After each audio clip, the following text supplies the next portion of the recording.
अस्सलाम वालेकुम स्टूडेंट्स। आज फ़िज़िक्स फ़र्स्ट ईयर के चैप्टर 9 का जो टॉपिक हम डिस्कस करने जा रहे हैं वो है जी डायफ्रैक्शन ऑफ लाइट, और इसमें है diffraction of light through a narrow slit. सबसे पहले हम थोड़ा सा ये डिस्कस कर लें कि डायफ्रैक्शन ऑफ लाइट होती क्या है। ये आपने 9th-10th में भी ये टॉपिक पढ़ा था कि जब भी लाइट को किसी ऑब्स्टिकल से या किसी होल या स्लिट में से निकल के जाना हो तो उसको एजेस से बेंड होना शुरू हो जाती है। जितनी छोटी वो स्लिट होती है, जितनी छोटी वो ओपनिंग होती है, उतनी ज़्यादा बेंडिंग होती है, और जितनी बड़ी वो स्लिट होती जाती है उतनी बेंडिंग कम हो जाती है और वो स्टैंडिंग वेव्स में कन्वर्ट हो जाती है। तो हम डायफ्रैक्शन को इस तरह से डिफ़ाइन कर सकते हैं कि the property of bending of light around obstacles and spreading of light waves into the geometrical shadows, एक शेप प्रॉपर बनेगी geometrical, of an obstacle is called diffraction। ठीक है ना। और इसको ये भी कह सकते हैं हम the spreading of light waves around the edges of a narrow opening और the spreading of light into the regions behind an obstacle is called diffraction।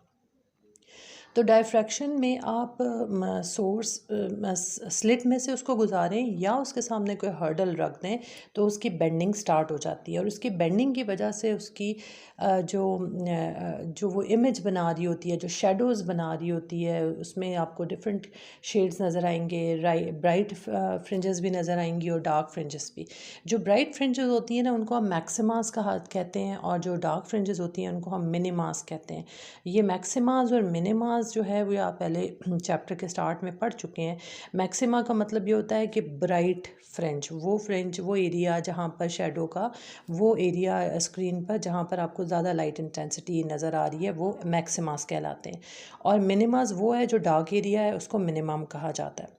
ठीक है।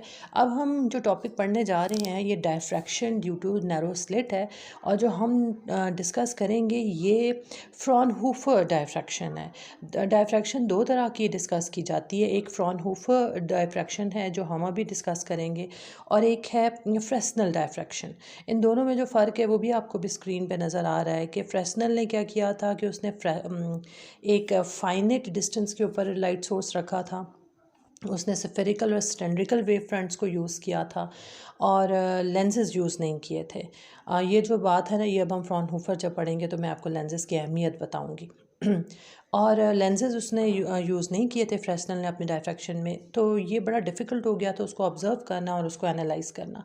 जबकि जो आपके टॉपिक बुक में टॉपिक है वो है फ्रॉनहूफर डायफ्रैक्शन। इसके अंदर क्या होता है कि फ्रॉनहूफर डायफ्रैक्शन में हम प्लेन वेव फ्रंट्स को डिस्कस करते हैं। ठीक है। इनमें हम जो वेव्स हैं, वेव फ्रंट्स जो आगे जाती हैं ये बहुत दूर जाके कन्वर्ज होती हैं, तो उनको अपनी आसानी के लिए लेबॉर्ट्री में अपनी आसानी के लिए जल्दी कन्वर्ज करवाने के लिए हम बाय कन्वेक्स लेंस यूज़ करते हैं ताकि वो हमारी पसंद की जगह पर कन्वर्ज हो जाए। ठीक है, इकट्ठी हो जाए। और जो लाइट सोर्स है वो बहुत दूर इन्फिनिटी पे पड़ा हुआ है। ठीक है। और इसका जो फ़ायदा है वो ये है कि it is easy to observe and analyse. ठीक हो गया। ये कुछ हमने जो टॉपिक हमने डिस्कस करना था फ्रॉनहूफर डायफ्रैक्शन का, वो कुछ थोड़ी सी इन्फॉर्मेशन दे दी। अब हम मैक्सिमास और मिनिमास को डिस्कस करने के बाद हम एक और चीज़ देखते हैं कि पाथ डिफरेंस क्या होता है। मैक्सिमा के अंदर हमने ये पिछले टॉपिक्स में पढ़ा था कि जो पाथ डिफरेंस है वो होता है 1 लैम्डा, 2 लैम्डा, 3 लैम्डा, यानी इंटीग्रल वैल्यू ऑफ लैम्डास। जबकि हमने डिस्ट्रक्टिव इंटरफेरेंस के अंदर जो लैम्डा पढ़ा था वो था लैम्डा/2।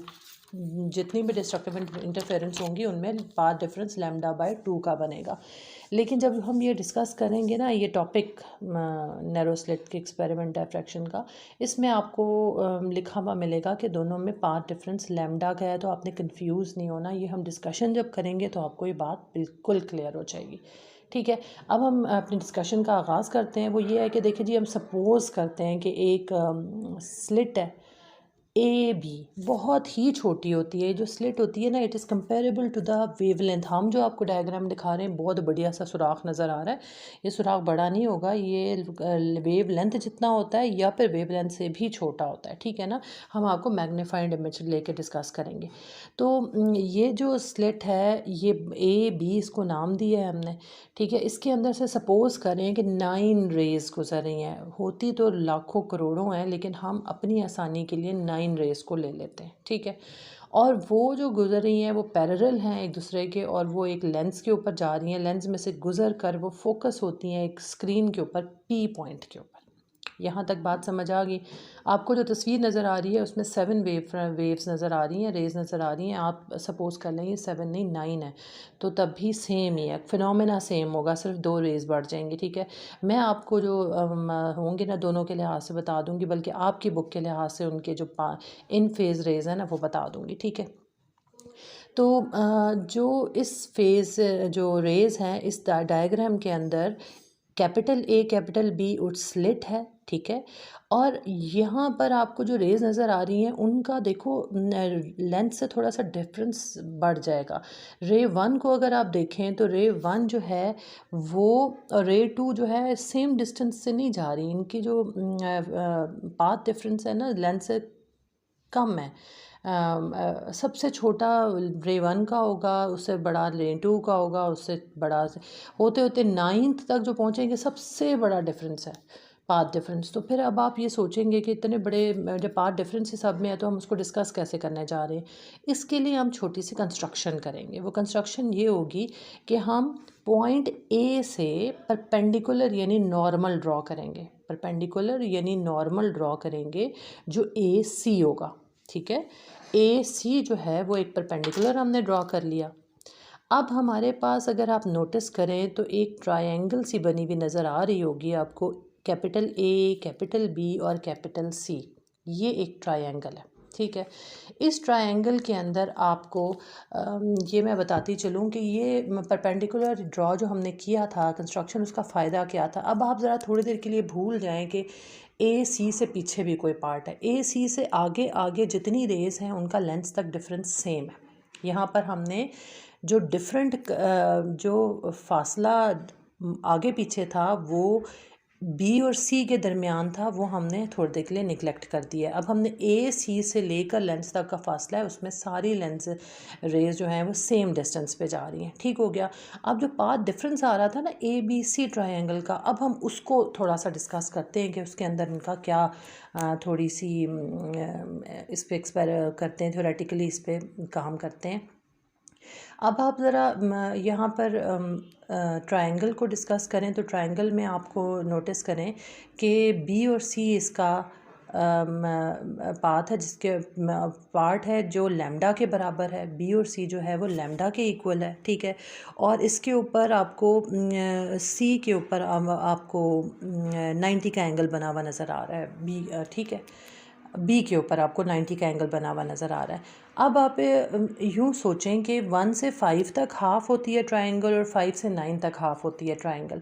ये इसमें एक मैथ का थ्योरम भी आ जाता होता है कि अगर आप एक ट्रायंगल के साइड्स को अगर इक्वल आप डिवाइड कर दें, उसका हाफ़ से उसके अंदर एक लाइन ड्रॉ करें तो हाफ़ ट्रायंगल ऊपर होती है, हाफ़ उस साइड के अंदर आप बाइसेक्ट कर देते हैं उसको। तो इस ट्रायंगल का भी हमने साइड को बाइसेक्ट किया तो जो एक साइड थी वो पाथ डी के बराबर थी, यानी ए से बी, कैपिटल ए से कैपिटल बी का फासला डी के बराबर था। तो अब हम जो हमने आधा कर दिया, कैपिटल ए से रे 5 तक d/2 हो गया, फिर 5 से लेकर कैपिटल बी तक d/2 हो गया। ठीक है, हमने यानी दोनों पूरे d को d/2 में हाफ हाफ दो ट्रायंगल्स में दो पार्ट्स में डिवाइड कर दिया इस ट्रायंगल को। और हमने जो इसमें ए पॉइंट के ऊपर जो एंगल बन रहा है उसको थीटा का नाम दे दिया है। यहाँ मैं आपको बता दूं कि बेस है हाइपोटेन्यूज और परपेंडिकुलर को ढूंढने का तरीका क्या है। तो यहाँ पर मैं एक ट्रिक बता देती हूँ आपको कि जहाँ पे भी थीटा बन रहा होता है ना, थीटा के बिल्कुल सामने वाले आप रे को सामने वाली साइड को आप परपेंडिकुलर ले लिया करें। ठीक हो गया। और अब हाइपोटेन्यूज और बेस का चक्कर रह गया, तो जहाँ पे 90 का एंगल या परपेंडिकुलर बन रहा है उसको बेस लें, और जो सबसे सीधी लाइन आती है, सीधी लाइन है, उसको हाइपोटेन्यूज दे दिया करें। ठीक हो गया। अब ये ट्रायंगल का जिक्र आ गया, ट्रायंगल ए बी सी। ठीक है, जिसमें जो हमने ए और बी पार्ट था उसको हमने दो में डिवाइड कर दिया, d/2 जो, और d/2 समझो λ/2 के बराबर हो गया। ठीक है ना, d जो था वो लैम्डा के बराबर था तो d/2 भी λ/2 के बराबर हो गया। अब आपको थोड़ी थोड़ी बेस समझ आना शुरू हो गई है। आगे हम देखते हैं बी और सी से फासला जो था वो बराबर था लैम्डा के। यही हमारा पाथ डिफरेंस बन रहा था जो रेज़ के लेंस तक पहुंचने में फ़ासला पैदा कर रहा था। ठीक, इतनी बात समझ आ गई। अब इस डायग्राम के अंदर मैं आपको ये बता दूं कि रे नंबर 1 और रे नंबर 9 जो है वो सेम फेजेस में है, उनका सेम डिस्टेंस है। ठीक है, वो सेम टाइम में जाकर पी पॉइंट पर टकरा रही हैं, सेम फेज़ में जाकर टकरा रही हैं। फिर 1 और 5 जो है वो सेम, उनका पाथ डिफरेंस है λ/2। सॉरी 1 और 9 जो है ये यानी पहली और आखिरी के दरमियान में लैम्डा का फ़र्क होगा। मैंने आपको बताया था कि स्लिट का फ़र्क भी लैम्डा है। इसमें 1 और 5 जो है वो λ/2 के फेज़ में डिफरेंस, उनमें पाथ डिफरेंस आ रहा है और वो सेम फेजेस में है। इसी तरह रे नंबर 2 और रे नंबर 6 जो है उनमें भी λ/2 का फ़र्क है और वो भी सेम फेजेस में है। मैं आपको वो पेयर्स बता रही हूँ जो सेम फेजेस में जा रहे हैं और हर पेयर के दरमियान λ/2 का फ़र्क होगा। ठीक है, वो हाफ का फ़र्क हम तोड़ते तोड़ते जा रहे हैं। इसी तरह रे 3 और 7 में λ/2 का फ़र्क है और वो सेम फेज़ में है। फिर 4 और 8 में λ/2 का फ़र्क है और वो सेम फेज़ में है। इसी तरह 5 और 9 में λ/2 का फ़र्क है और वो सेम फेज़ में है। सेम फेजेस के पेयर्स आपको समझ आ गए। 1 5 2 6 3 7 4 8 और 5 9, ये जहाँ पे भी जाके टकराएंगे इनमें λ/2 का फ़र्क होगा और ये फेज़ सेम होंगे। ठीक हो गया। अब हमने ये भी डिस्कस कर लिया कि ट्रायंगल को हाफ़ कर लिया, फिर हमने हाइपोटेन्यूज, बेस, परपेंडिकुलर भी देख लिया। अब हम देखने जा रहे हैं कि इन पेयर्स के अंदर फर्स्ट डार्क फ्रिंज या फर्स्ट मिनिमा कैसे बनेगा। हम ये एक चीज़ सोचते हैं कि जो साइन, चूँकि ये परपेंडिकुलर पे अपोजिट साइड्स ऑफ थीटा हमेशा परपेंडिकुलर होता है, इसलिए हम साइन थीटा के अप्लाई करने जा रहे हैं। तो साइन थीटा के लिए हमारे पास आ गया small A B over capital A B by 2, जिस कैपिटल ए बी की जगह हम डी भी डाल सकते हैं। तो sine theta is equal to A B by divided by D by 2 हो गया। ठीक है, रीअरेंज करते हैं तो ए बी इस तरह रख देते हैं तो साइन थीटा के साथ डी/2 मल्टीप्लाई हो जाएगा। तो अब बन गया A B is equal to डी/2 साइन थीटा। ये मैं साइड वाला बॉक्स बढ़ा रही हूँ आपको। ठीक है, पाथ डिफरेंस में आपने जब आपने डी/2 sine theta is equal to λ/2 लिखा, इसका मतलब ये है कि जो भी आपका पाथ डिफरेंस बन रहा था वो हर वेव के पेयर का λ/2 के इक्वल था। ठीक है, पहले मैंने साइड वाला बॉक्स जो आपको बनाया हुआ है ना ब्लू पेन के साथ, वो मैंने आपको बताया। अब मैं आ गई हूँ first dark fringe first minima वाली कैलकुलेशन की तरफ। Path difference is equal to डी/2 sine theta is equal to λ/2। λ/2 हर एक का पाथ डिफरेंस है जो सेम फेजेस में पेयर्स आ रहे हैं।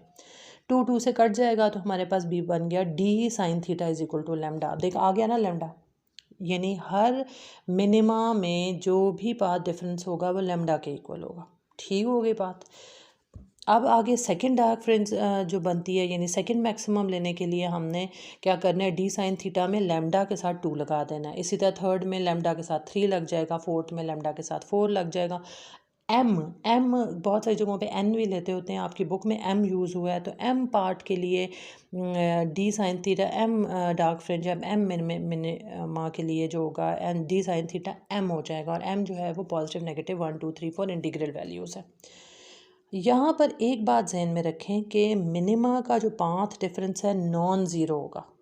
नॉन ज़ीरो का मतलब ये है कि आप बिल्कुल सेंटर ऑफ द स्क्रीन के ऊपर से कभी भी मिनिमा नहीं मिलेगा आपको, वहाँ पे हमेशा मैक्सिमा मिलेगा।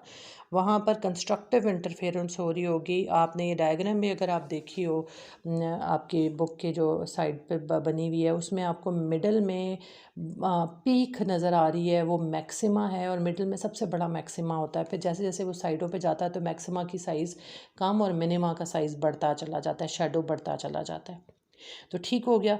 तो ये आपका MCQ भी आ जाता होता है कि सेंटर ऑफ द, जब भी इसकी आपकी यंग स्लिट्स में से डायफ्रैक्शन होती है तो सेंट्रल एरिया शेडो की बजाय ब्राइट क्यों होता है, तो यहाँ से ये आप निकाल के बता सकते हैं क्योंकि पाथ डिफरेंस ज़ीरो होता है।